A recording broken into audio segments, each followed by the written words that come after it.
Il faisait un temps splendide au stade de Pierre de Coubertin à Cannes pour cette rencontre qui oppose la France en maillot bleu à la Bulgarie en maillot blanc. Des Français un peu désabusés car le Mexique ayant battu la Finlande par 4-0, ils ne pouvaient plus se qualifier pour la finale. Pourtant, dès la 8e minute, vous allez voir que les Français vont avoir une occasion, une attaque de De Zerbi, le Bastier, qui réussit à centrer une tête de Stopira. Le gardien de but bulgare Ivanovov, qui est très grand, bloque la balle. Les Français vont même réussir un but à la 22e minute. Dans quelques instants, après une action à nouveau de De Zerbi, la balle pour Vis.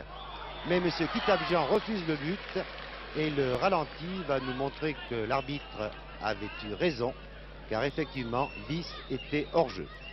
Vous allez voir la belle passe de De Zerbi à Vis, l'ailier droit français, le capitaine de l'équipe, en position de hors-jeu, était en position d'avant-centre là. Effectivement, au moment où De Zerbi lui donne la balle, il est derrière les défenseurs, donc ce but a été refusé fort justement par M. Kitabjian. Mais les Français ne se découragent pas, sous l'impulsion notamment du numéro 8, le Stéphanois Borel, et aussi du numéro 6, Marsiglia, c'est lui qui a la balle en ce moment, qui malgré son nom est de Boulogne-sur-Mer. Vis, le capitaine, à l'aile droite, qui a fait un très bon match, ainsi que De Zerbi, le danger venait des ailes. Reprise de volée précisément de De Zerbi, encore un bel arrêt du gardien de but bulgare, Ivanovov. A noter qu'au cours de cette première mi-temps, les Bulgares n'ont pratiquement jamais attaqué. Le ralenti nous montre cette reprise de De Zerbi, très bien arrêtée par Ivanovov, le gardien de but bulgare.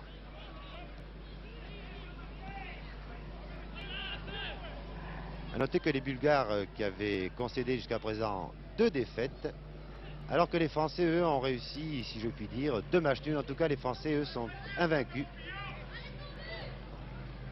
Mais ils n'ont pas remporté de victoire. Toujours De Zerbi, le meilleur Français en première mi-temps. Il est vrai qu'il a l'habitude de jouer avec les professionnels. Il a même joué en Coupe d'Europe avec Bastia. Et à la mi-temps, rien n'a été marqué de part et d'autre, donc 0-0. Une équipe de France qui n'est pas très efficace, puisque depuis le début du tournoi, elle n'a réussi qu'un but. Et pourtant, dès le début de la deuxième mi-temps, vous allez voir la plus belle occasion de la rencontre, Marsiglia qui a donné à Ako, le numéro 2, une tête de vis sur la transversale. Et le gardien de but tout de même bulgare, Ivanovov, n'était pas battu, je ne le pense pas, car sur les balles hautes, il est très fort.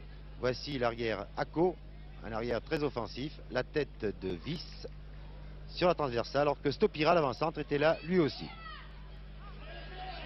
Nous passons maintenant à la 58e minute. Et une action vraiment très percutante de Stopira, l'avant-centre, en position d'ailier droit, attaqué par Stoyanov. Il y a même une faute de Stoyanov, il réussit à centrer. En retrait, c'est très bien joué, un tir de Borel, contré. La balle revient à Stopira, mais il y avait 3 défenseurs bulgares qui ont envoyé la balle en corner. Nous allons revoir cette action, je pense, au ralenti. Voilà, le centre de Stopira. Le tir contré de Borel.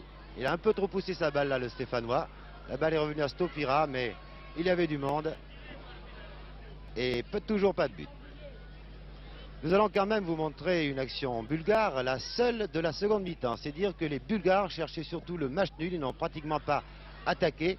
C'est Zvetanov, le numéro 6, en position d'ailier gauche, qui centre et qui permet enfin à Merel, le gardien de but français, d'effectuer un très beau plongeon, car il n'a pas touché beaucoup de balles cet après-midi au stade Pierre de Coubertin à Cannes.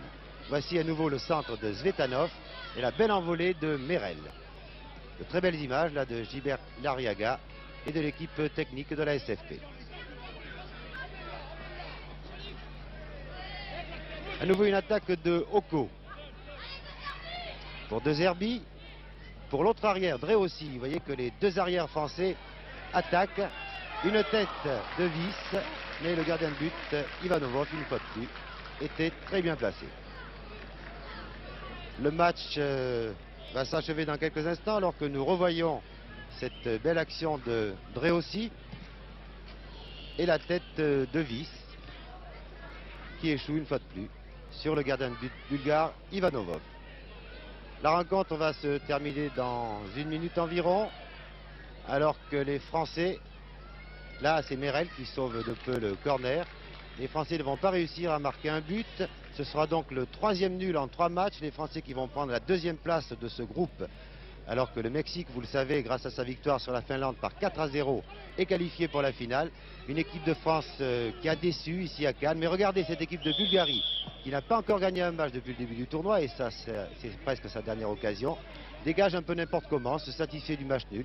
Ce match nul qui pourtant ne lui donne que la 4e et dernière place de son groupe. Derrière la Finlande, la France et le Mexique. Et les Français attaquent encore, essayent de réussir enfin ce but qui récompenserait les spectateurs cannois qui l'attendent depuis le début de la rencontre. Mais non, on dégage un peu n'importe comment du côté bulgare, on fait surtout de l'anti-jeu. Presque tous les joueurs sont regroupés en défense. De toute évidence, on ne sait trop pourquoi, on cherche le match nul. Et pourtant, cette équipe l'an dernier a gagné ce tournoi. Il est vrai que chez les juniors, les formations d'équipe changent très souvent. Voyez encore ce dégagement.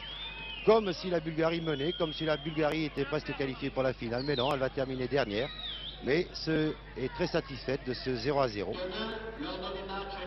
qui déçoit un petit peu les Français, bien entendu, qui espéraient encore ce matin se qualifier pour la finale. Mais le Mexique leur avait ôté toute illusion.